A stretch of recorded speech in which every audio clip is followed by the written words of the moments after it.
गांव में प्रभु कृष्ण के एक परम भक्त रहते थे।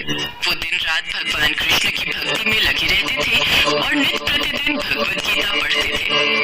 उनके परिवार में उनका 5 साल का बेटा रहता था।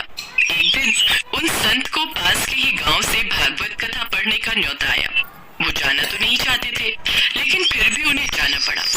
भागवत पर जाने से पहले रामपाल ने अपने बेटे मनु से कहा, बेटा मनु, मैंने रोटी बनाकर रख दी है, पहले लड्डू गोपाल को भोग लगा देना, फिर तुम खुद भी खा लेना।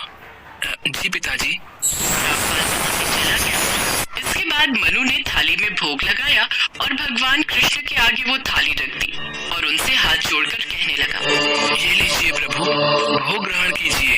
लेकिन कुछ देर बाद भी मनु ने देखा कि खाना वैसे के वैसा ही रखा हुआ है।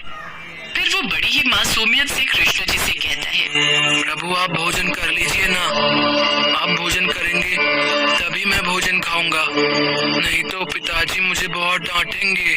उस बालक की बात सुनकर कृष्ण जी को उस पर दया आ गई और बालक में वहां प्रकट हुए और भोजन करने लगे। ये देख मनु बहुत खुश हुआ। फिर मनु ने भी खुशी खुशी अपना भोजन किया। शाम को जब रामपाल घर लौटे तो उन्होंने मनु से पूछा, बेटा तुमने ठाकुर जी को भोग तो लगा दिया था ना? हाँ पिताजी, और उन्होंने सारा खाना खा भी लिया था। ये बात सुनकर रामपाल मुस्कुरा दिए। अब ये रोज का ही नियम हो गया था।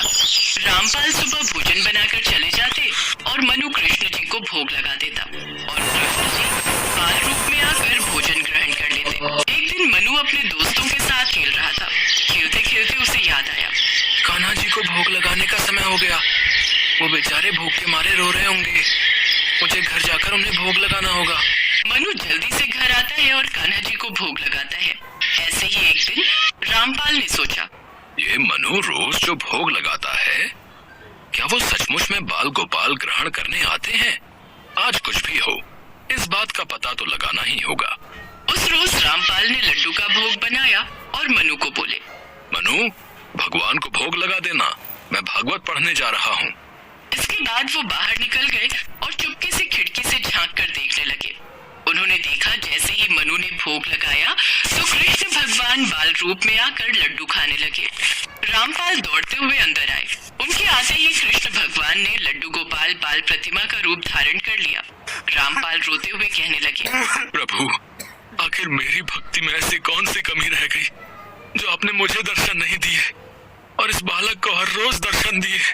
तभी एक आकाशवाणी हुई, वत्स, बालक का मन सच्चा है, उसके मन में कोई छल कपट नहीं है, इसी कारण मैं इसके समक्ष प्रकट हुआ।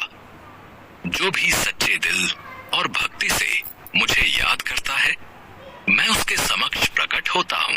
रामपाल को समझ आ गया कि भगवान क्यों उस नन्हे से बालक को दर्शन देते हैं। बस उसी दिन के बाद से भगवान श्री कृष्ण के लड्डू गोपाल स्वरूप की पूजा अर्चना होने